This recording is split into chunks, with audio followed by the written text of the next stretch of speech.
Welcome to the Just Be a Man podcast. Please note, this podcast is for entertainment purposes only. Each individual is providing their own independent opinion. Follow, like, subscribe, and comment at Just Be a Man 2020 on Facebook, Instagram, Twitter, or YouTube. Also, expect new content every Wednesday on Spreaker.com or your favorite podcast app. Good day, ladies and gentlemen. I am Stefan DeVille, leading today's episode. If you listened to our podcast before, our panel consists of 5 gentlemen who have been friends for over 30 years and have a wealth of experience surrounding them. Unfortunately, one of our members can't be here this evening, but we're thinking of him, and hopefully he'll be back soon. Today's topic will be bringing men back to church and keeping them there. We're honored to have a special guest today who, through suggestion, requested this challenging topic. Mr. Geoffrey Gardner, welcome to the podcast. Please tell Thank us you so about much. you, your background, your church, and your ministry. Yes, good evening, brothers. Good evening. Yes, my name is Geoffrey Gardner, and I am a member of Bethesda Baptist Church, in Rochelle, New York. My family and I have been there for close to, I would say, 18, 19 years at church itself. I have become the chairman of our men's ministry. We call it the Choice Men's Ministry, and I've been at the helm for a good 13 to 14 years. So I've found through the years that there's been a lot of interesting dynamics to dealing with the men in the church and dealing with the men's ministry. I always say that the men's ministry is probably the most challenging ministry in church. I believe that to be the case because it's certainly when it's happening and when it's going and when men are involved, it becomes the strongest ministry in the church as well. I believe that there's spiritual implications and spiritual battles going on to prevent that from happening. Women have been at the forefront for so long that we as men maybe we've taken a back seat and we've allowed things to happen. But I wholly believe that the enemy wants it like that to kind of keep us from taking the place that we're supposed to have. So, saying that, let me digress a little bit, if I may. Um, I basically I am married and I have 3 beautiful daughters, and we all attend church as well. And also, I was, I want to say, born and raised in Mount Vernon, New York, and then I went north to college up in the Springfield, Massachusetts area. Ended up graduating from Westfield State, Massachusetts, and then came home back to Mount Vernon for a while and married, had kids. And I actually started at a church called St. Francis, AME Zion. And so I was there. I had a cousin there. He was very influential in my spiritual development. He ended up leaving, and we stayed for another, say, about 9 years. And then we ended up at Bethesda in Rochelle. So we have an incredible ministry going on there at Bethesda, being that our Pastor Alan Paul Jr., our senior pastor, and his son is our co-pastor, Alan Paul Weaver. And it's an incredible place, a loving church. And we have our young people there, and just a lot of ministries overflowing. Certainly, we can always do better, and there is always room for improvement. I look as I've gone through, or I should say, as I am going through development and dealing with our men's ministry.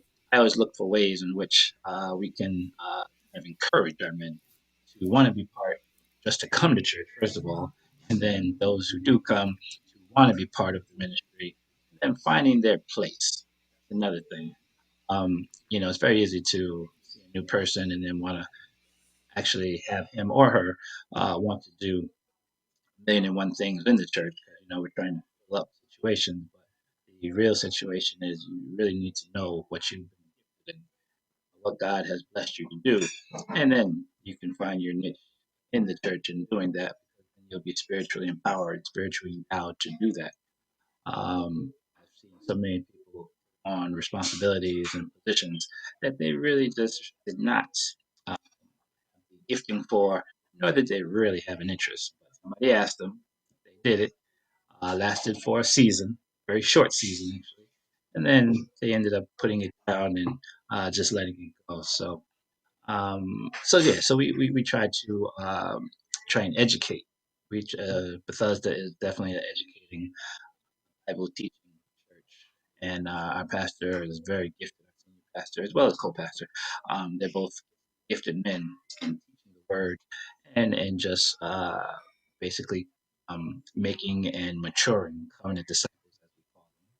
So, go ahead. So let me ask you a couple questions. What was the name of your ministry again? Well, we call it the Choice Men's Ministry. Choice Men's Ministry. Yes, Choice Men's Ministry. Okay, got it. What's the average age and as well as like average weekly attendance at your church? I'm trying to gauge how large your church is and the demographics of your church. Okay, okay. Um, we have approximately close to 300 members or so. Okay, so about 300 members, and the average age Yeah. is, I would assume, 50. It's in that vicinity. In that vicinity. That's a fair guesstimate. We do have a lot of elders, but then we do have a lot of young people too. So yeah, we're in that vicinity, I guess. Okay, well, it's a blessing that you have young people because, a church without a crying baby is a dying church. So Mm. it's a blessing. So, Wayne, what do you think about this situation and how he can get male members to stay and participate even more? Well, I don't know that I necessarily have an answer to that question, but I have a couple things to say. So, I think this is a really good topic because men in the church is really important, right? And so all of us have attended churches, have attended church during our life, and I can speak for myself. I grew up as a youngster going to church every Sunday, not because it was a choice, it was because it was a requirement. But that was up through high school. When I left and went to college, I don't know that I attended many church services the whole time I was at Morgan. But after I came back, that first church I was at was a very small church, and it was an older church. There were young people there, but it was a small church. When I came back from college, I actually attended a church that was very large for me. Joffrey knows Grace Baptist in Mount Vernon. And Mm. then, but this was it was the biggest church that I've ever attended, and it was a little different, right? So I joined it. I had some family who was already there, but the size of the church allowed me to, for lack of a better word, hide. No one really knew who you were. No one really you just kind of showed up and left. And if you didn't do anything, no one called you out, right? So when I left New York and went to Maryland, I joined another church down there, and it was a smaller church. Not tiny like the first one, but it was much smaller. But this was a church where if you didn't show up one Sunday, they say, "Hey, Wayne, we didn't see you last week." Mm. So that was a little different. So I got a little bit more involved because of that closeness. And so I think that men in the church, I think if they feel that they can use their skill set, something that they're good at, and they can kind of help in some way, I think they want to be involved. One of Mm. the things that I chose to do when I was in Maryland was at a church in Maryland, became a part of the mentor ministry.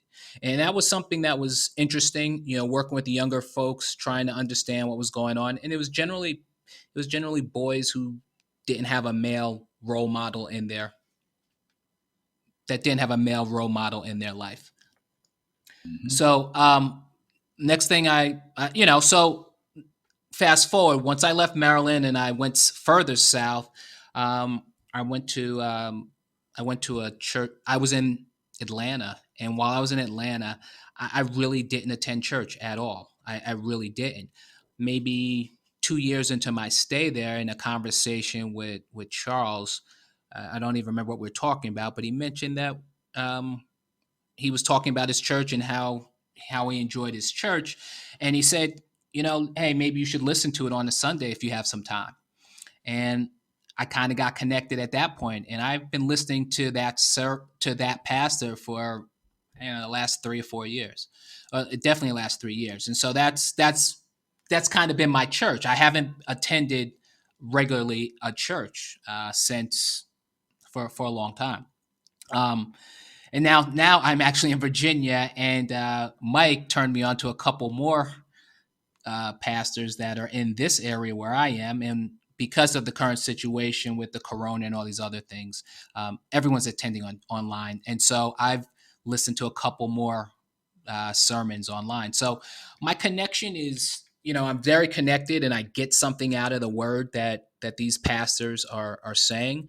But I personally have no involvement in a church. I'm not a member of any. I'm not an active member of any church, and I'm obviously not participating in any of the ministries. So I think I don't know how many people fall into that mold, but I think there's others. It's not just me. So that's I don't know what I could say as far as providing some insight into how to keep men there. But what I can say is that I know that it matters. It really matters if you're getting something out of the message, and if it feels like they're talking right to you, and something that you can take from that service and go somewhere with it, that's important to me.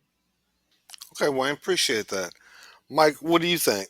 As far as the connection to the church, I used to go to church with my grandmother. We used to go. She'd bring me to church, or we started going to Sunday school first, and the Sunday school led to the regular service, and that went on for some time. And then once she passed, um, so did the attendance of the church, which that had something to do probably with the family of how they felt or what they did. But as being a younger, teenager or an adolescent, that wasn't my place. We went to church. We went to church because we had to go to church, and we didn't go.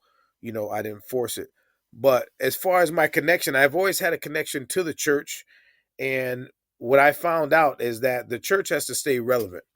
I found out as I got older and I started going to different churches that the older elders, whoever were in the head of the church, they weren't relevant. They kept talking about things of the past or whatever, and it didn't keep my attention. And it wasn't thought provoking for me, and it became complacent. And it didn't do anything for me after a while. So once I did try, and then I stopped because that's how I felt. I feel that when you have to make a connection with the church, it has to be, you have to become involved. You have to make connection with people. And once again, it has to be thought provoking, because as we know, men are from Mars and women are from Venus. By nature, we seek a different level of fulfillment in church. And I could be sitting next to my wife in church, and she's getting one message, I'm getting another message. But long as we get the message is the thing. But I think you just have to keep. I think there has to be some type of connection with the church. You have to feel welcome, but also you have to check on your members. I think, and as my suggestion, I don't think that you should make the church a business, but I think it'd be good to survey some people after about 6 months, especially the younger people in the church, and find out what they like and what they don't like. So maybe they can give you some other ideas and stay relevant and stay fresh. And that's all I have for right now. Okay, Mike, appreciate that definitely. Charles, what do you think? Well, my story is sort of a combination of Wayne and Mike's. I didn't necessarily grow up in the church, but I did used to spend a significant amount of summers down south with my grandmother. And in my grandmother's house, you had no option. You had to go to church if you stayed up in her house. So that's, how things flowed when I was young. However, my parents, they were not regular church attendees. So I never really went with them at all. But when I got older, I guess for the last 25, 27 years, I've been heavily active in the church. I've been a church officer. I'm heavily involved right now in the men's ministry, marriage ministry. I feed the homeless from time to time, Tuesday night Bible studies. I attend marriage retreats, the whole 9 yards. So It's something that I feel like is a part of my lifestyle. But I have attended, I would say over the course of that 25, 27 year period, I have attended three different churches. I started out in a very small church where everybody knew each other, but it got to the point where the senior pastor passed away. He handed the mantle over to his son, or at least his son sort of took that on after his father died. And he just was not anointed. It was clear that he could not carry the church the way his father once did. And it was a situation where Sunday after Sunday, I would be sitting there and it felt as though I was not being fed from the pulpit. So it became a situation where I could no longer tolerate it, because as a man, I want to be challenged. I want to be convicted. I want to be educated. I want to be a better father. I want to be a better husband as a result of what takes place in the church. And if I feel like I'm not getting those things, then it sort of stunts my growth. And I felt that I had to move on, which is what I did. So I went to another church, and it was a situation where, again, I was trying to get heavily involved with that particular church, but I felt as though, once again, I wasn't necessarily being fed at the level I thought I should be fed from the pulpit. So I moved on to where I am now. I've been there ever since, and I'm extremely happy. And the thing about this particular church, not only is there dynamic preaching, not only do I feel as though I'm being fed Sunday after Sunday after Sunday, but the pastor, first and foremost, he speaks in terms that I completely understand, and it absolutely positively resonates with my spirit. He doesn't pretend to be perfect. He displays a tremendous amount of transparency. He says all the time that he's just as jacked up as the rest of us. And it's one of those ministries that is really serious about um, families, about bringing everyone up. I mean, there are so many ministries at this particular church. There are actually 8 ministries that are targeted specifically towards men. So you have, for example, there's a halftime ministry where, for the 50 and older. There are specific men's ministry targeted towards younger individuals. The one that I particularly have gravitated towards is one called Men Connecting with Christ. And the thing that really keeps me there, which I think is the question on the table, is the heavy emphasis on accountability, on staying connected. I mean, there are literally daily check-ins that occur with this particular ministry through an app called GroupMe, whereby we have the opportunity to share the word that each of us has, hopefully studied for the day. And it's one of those situations, as Wayne described. If you don't show up, uh, you're bound to get a phone call. You're bound to get a text. And again, it's something that drives the level of accountability, which, in my opinion, helps to keep men involved and active. Okay, thanks, Charles. Um, I, I guess I'll give you just my history when it comes to the church. I was raised in a church. As I mentioned earlier, my grandfather was a United Methodist pastor. So, I was raised, and until I went to college, I was at church every Sunday. Mom played the piano every other Sunday. My father sang in the choir. My uncle was there. Some of my close friends until this day, um, you know, uh, were at this church. And went to college, kind of messed around. And Wayne, we did go to church while we were at Morgan State. You remember that little small storefront church in East Baltimore that Wayne's I friend? remember. Yeah, and I tried to play the piano. It was horrific. I do remember. Yes, I Yes. do. Okay. So yeah, you do have church credit while you were in school. Appreciate that. I need it. Okay. All right. And then from there, life happens. I realized that church folk can be messy. The smaller the church, sometimes the messier church folk can be. Because, back in the day, that's all we had was to work, come home, and go to church on Sunday. And people have a tendency to be messy. So that could be a challenge. Also, I like what Mike said, be relevant. A pastor that is stuck in his ways, a church that are stuck in their ways, a board of trustees that are stuck in their ways and not moving towards new ideas can really bring you down and force you to look at other alternatives, which even includes not going to church at all. And that's what happened to me for a while. And then, as Charles mentioned, around 2013, I'm sorry, 2011, I started attending the same church that Charles attends, and I got something out of it. Now, not everything I agreed with, but it was feeding my soul. Now, I have backslidden the last few years, just for no reason, no reason at all. And I realize as this pandemic has forced me to actually watch the service, and I'm starting to get something out of it again. I'm starting to get that feeling that I need to be back in the church.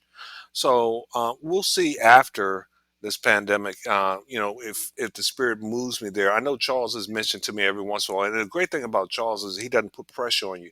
You need a church that someone doesn't put pressure on you to do something, because most of the time when you put pressure on someone, they're not going to do it, especially if they're grown adult. Mm. So just gentle encouragement. Hey, participate, come out, catch the word, go to Bible study. Do those things that may spark you to come back to church. So those are just some of the things that I see out the gate. Um, Joe Free, you have any questions or anything you want to throw out at us? Yeah, this is very great, very good feedback, and I must say, these are the norm of what I usually do here. Certainly when it comes to those who may not be in the church or finding their way, and then those who do come to church, what they receive. The things that they, I guess, are attracted to in the church. And so it is. And once again, that's why I stand by saying that the men's ministry is the most challenging ministry in the church. It's very tough to have that um, have that one size fits all type of ministry, if you will. Not even, I guess, we're saying one size fits all, but there are a lot of proclivities. We have a lot of proclivities. Now, one thing that I hear in similarities with everybody that has spoken, you did not have a choice as a young person to go to church. You know, um, when I hear that, I usually do find, and I've seen this with a lot of older guys who do not go to church and will not step foot in the church. They were in church almost every day growing up. They were made to come to church, and that's what the elders did. Oftentimes, that's what they did, and I see the results of that. Oftentimes, I see the result of that because it's very hard to get some of the older brothers, certainly brothers, into church, based on having that type of upbringing. All right. Another thing that was said in reference to checking on the members. That's big too. Obviously, everybody wants to feel important. They want to feel that they're missed, and they want somebody to check in on 'em. Certainly, even us as men, we have as we try to show the rough exterior, but you want a call means the world, and I had to learn that and understand that as I went on as I had my journey as chairing the men's ministry. And the thing that I was trying to do was I was trying to get other brothers to reach out to other brothers on that. And I understood very early that I could not do everything, and I wasn't even trying anymore to do everything. But those type of things, check on people, the accountability piece, the encouragement, trying to be relevant. We at Bethesda, we have one of those pastors who is very tech savvy, and he loves to have the new gadgets that come out, and he's always looking try and do something updated. The gospel stays the same always, but there are some things that a church can do. There are several things the church can do to be as relevant, that would interest, and certainly with our young people, trying to have things that are up to date, but yet not be just a social club. Because that's the other thing. You can oftentimes get young folks in a place if you have the latest whatever, but it has nothing to do with the gospel. And you can pack them in like that. Sometimes you can pack them in like that. But is that really what the church is supposed to be?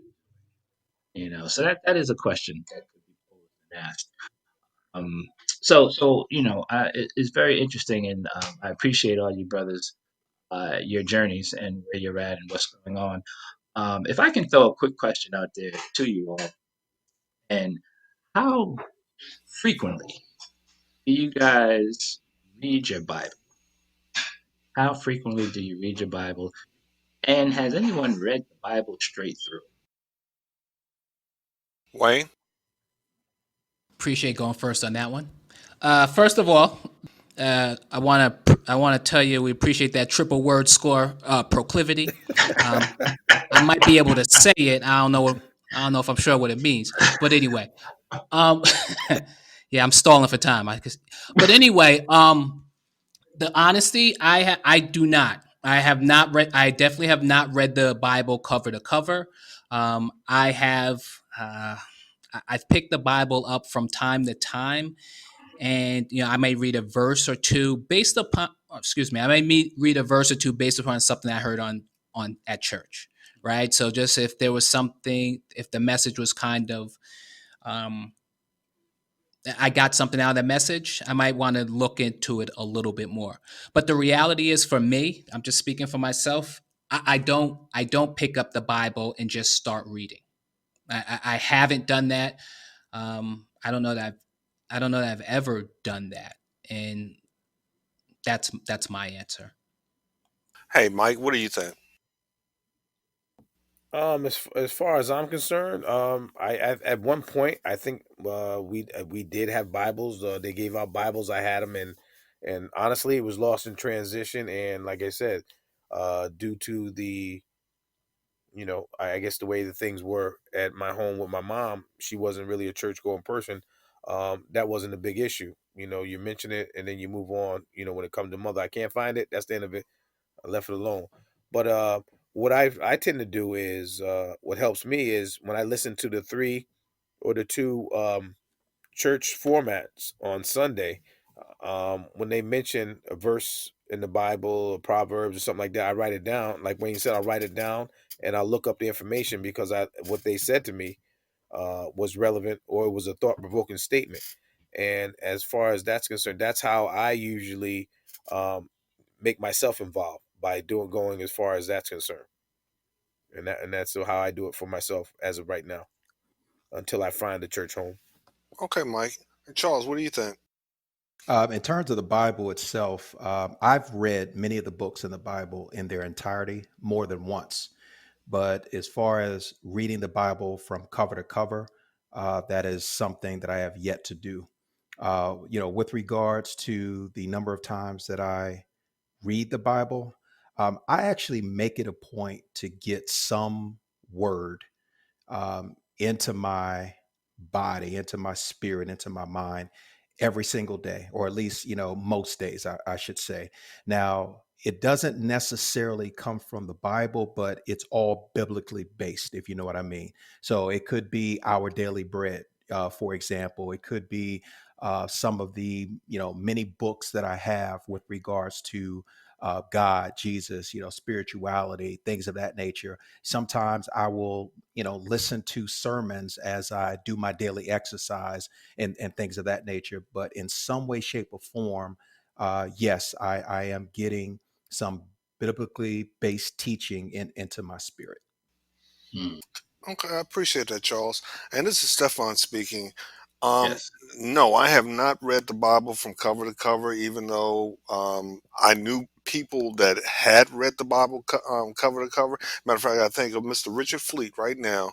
Uh, Growing up, older man, you say, "How you doing, Mr. Fleet?" And he'd say, "I'm fair to middling." Just as country as he could be, but he read the Bible from cover to cover. I'll tell you, Yeah. I haven't read the Bible from cover to cover, but I can tell you the maps in the back, everything, everything, because You know that's how to get Jerusalem? exactly, that actually spoke to me. I don't know why, but Mm. All right. a lot of times, I'm sorry. I said GPS stuff. It's still the same. Absolutely. A lot of times with modern technology, I will just, if there's something out there that is that interests me, I'll just grab my phone and look it up. I don't physically grab the Bible. I grab my phone. And one of the biggest challenges I think with the Bible is that there are so many versions out there and so many pastors that preach out of different versions. I was raised on King James version. Now you got the new international version. You've got just a bunch of them. So uh, it's just one of those things of I haven't done it. I probably need to get into practice of doing it, but we'll get there soon. All right, all right. Yeah, that and once again, brothers, this is once again, these are questions that I usually throw at some of the men, whether they're in our ministry or brothers that I meet in doing going to conferences, and visiting other churches, talking with other men's ministry leaders, and we just have powwows and like that. And we just bring some things across. And that's pretty average. This is pretty average, to be honest. Um, unless usually there are those who are maybe ministers, they're ordained, moving along that. The majority of men do not. They do not read daily, and they certainly have not read from Genesis to Revelation.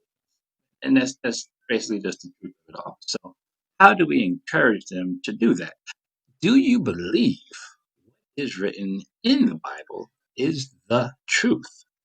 These are things that we pose to the brothers. Are these just stories you think that were made up? Or do you believe that these words written in the Holy Scriptures were inspired by the Holy Spirit? Each man who has written a book of the Bible, was he, at the time of writing, inspired by the Holy Spirit, which is God Himself? So these are things we pose to them, and it's a challenge. You know what I mean? It's a challenge. And there's no, well, you're a horrible person. Haven't done it. That's not the situation. I like to ask these questions to just see where the brothers stand and just hear them and hear them say whatever they're going to say, and then just encourage to say, all right, well, do you have an interest? Because for me, I have a thirst for the word. I have a thirst for the word, and I believe the word, and I see changes that come. Nobody walking this earth can save anyone. We are just supposed to be representatives. For those who believe, we're supposed to be representatives of our Lord and Savior Jesus Christ, and we are to basically walk a walk similar to Christ, how He walked, and we're trying to glorify God through our actions, through our words, through our deeds, and then hopefully that will encourage brothers. Hopefully, that will um, have a type of to the brothers, and then they may want to be part of your fellowship. Yeah. So, Joffrey, let me ask a quick question. So, um, I know you kind of solicited a couple of questions from us, a couple answers from us as to Yes. some of the things we think can assist. Uh, give us an idea of some of the things that your church is actually doing to Mhm. try to, and entice sounds like a bad word when you talk about church, but give us some things that you're doing to try to promote involvement. So you may have let's say you have a bunch of butts in the seat of men. Mhm. How do you get them involved in some of the activities, some of Mm. the things that you're doing? What are you guys doing on that? Right, right, right. Great question. Great question. Um, what we do at the men's ministry, we have what's called all male services. Okay? All male services, we have them every quarter, And basically, they are just what they say. They're for the men. And what a pastor usually does is he will get one of his associates to come and speak, usually on a Friday evening, 7 o'clock, and it's just the men there. And there's a word. It's not a long extended service. It's a pretty much summarized, shortened service, and very little singing, just a little singing, a little prayer, a word from whoever the guest preacher is, and it's an opportunity for you to actually. There's a few things really. It's for the men to come together and have camaraderie and not feel any type of anxiety. It's not a whole bunch of people as it normally would be on a Sunday service there. It's an opportunity for brothers who maybe come to church regularly. They can invite one of their fellas who normally doesn't come to church, so it's very less antagonizing, stressful, if you will. And so we hope that that's one thing that brings them out. And then once we're finished with the service, we go and break bread. We have a nice meal and we eat well. Then I've even instituted having some giveaways. So we have a few giveaways at the end of the evening, and it's just an opportunity for you to meet a brother who may be attending another church, or it might be a brother who usually doesn't even come to church. So that's our all male. All right. Okay, so one thing I just thought of as you mentioned that is one of the things that I've seen at the churches that I've attended is they used to have the men's breakfast, and Yep. that was a way for every member of the church to bring a male friend that was not a member of a church anywhere, Mhm. or definitely not a member of that church. I don't know how well that worked, but I just know that that was something that was done a couple times a year. Okay. Let me just jump in real quick. I'm Hmm. concerned about your Friday evenings at 7 o'clock. Hmm. Having guys come in Friday evenings at 7 o'clock. If they're young, probably the last place they want to be on a Friday evening at 7 o'clock is at church. So I, Hmm. I Hmm. kind of like where Wayne just brought up maybe Saturday morning pancake or French Hmm. toast meal. You know, Hmm. um, Hmm. you know because as a young person, you're not gonna get me there Friday at 7 o'clock. It's not gonna happen. Mm, mm, mm. We do not get a lot of young people for the Friday quarterly sessions unless other young people invite them, you know. And then that's fine because we get who comes, and then we also do a pre-Father's Day breakfast. We do that, and that's a that we get pretty good turnout for that. We extended it to a community thing. It's not just for the men, so it's basically the church men's ministry sponsoring Father's Day breakfast. So we have that. We have Brotherhood Weekend that comes up. Usually, most our churches have a men's weekend or a men's day that they honor the men and they lift them up, they encourage them. So basically, every church. So we do that as well. Um, we also have a Veterans Day. Veterans Day, where we acknowledge the veterans, not just the men, but certainly the women as well. The men sponsor it, though. We have that under a belt for sponsoring it. We tried to kick off it was almost like a Sunday NFL day, where we were going to have basically after service, we put the screen up and those who wanted to come and stay, they could watch the game. Once again, something else for a little camaraderie to get the brothers together. Um, Last thing I'll say, we were working on having a socializing every third month. We were going to have like actually no monthly. We are going to have monthly socials where we would be something away from the church, something either bowling, a little pool, maybe go to a game. So something that would just be different. And so I would say before this whole thing hit, we had some brothers. We had about 20 brothers coming. It was a very good number for us. And we were looking at things, and I think we had some momentum going finally. Unfortunately, trying to stay in touch with them to hopefully when everything blows over, what have you, we come out of this, maybe do some things with some tweaks and everything like that. But Okay, appreciate it. Well, our time is running short, so I want to get Mm. Mike and Charles in and ask them to, ask you a quick question and get a quick response because we're running short on time. Let Mike? Charles Okay. go. No, let Charles go because he's been waiting. Let him go, and then I'll go after Okay, Charles. Charles, please. Well, in terms of questions, I really don't have any. I just want to say, that I think you're doing a lot of really great things at your church. I really do. In terms of what I can offer in terms of future suggestions, one of the things that I've become aware of is the establishment of a retention team. So Mm. these are individuals, for example, that they're tasked with determining why members leave and developing strategies in terms Yeah, of bringing them back, because sometimes it could be the simplest thing that turns somebody away from the church. Yes. right. And because we don't know, that person just goes out, they flounder in the wind, and we have no idea why they left. Hmm. So having maybe a group of individuals that can maybe contact people that left, do some exit interviews to determine the why behind the what, and then putting together somewhat of a strategy to, prevent future members from going down that same path. If there's a possibility of doing so. So that's just one of the things that I would offer to you. I would say, good luck to you. This has been a fantastic conversation, and I really appreciate it. And amen. Bless you, sir. Okay, Mike. Okay, Geoffrey. I've been listening, and some of the things you were saying sound really great as far as getting people active and interested. Um, I think that as men, I think men are better in church when we have other men to keep us honest. The famous proverb, Mm. as they say, iron sharpens iron. Um, Yeah. it's important.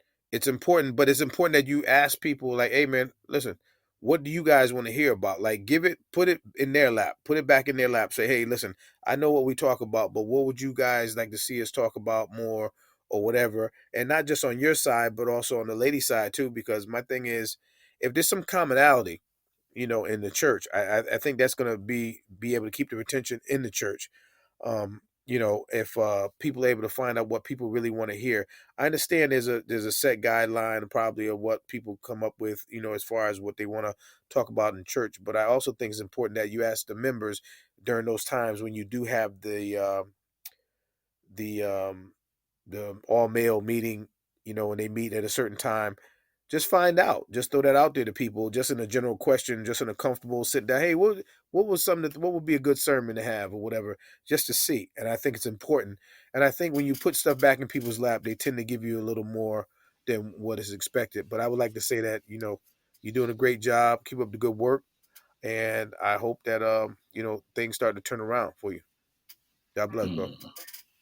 Thank you, sir. And Bless you. and this is Stefan. I'll tell you a couple suggestions that came through my mind. Maybe host a basketball tournament. With the community. Um, uh, there's that's a staple sport in New York City, as well as Westchester County, and you'd be surprised some of the youth that would come out for that. Also, you got to make sure your church is inclusive.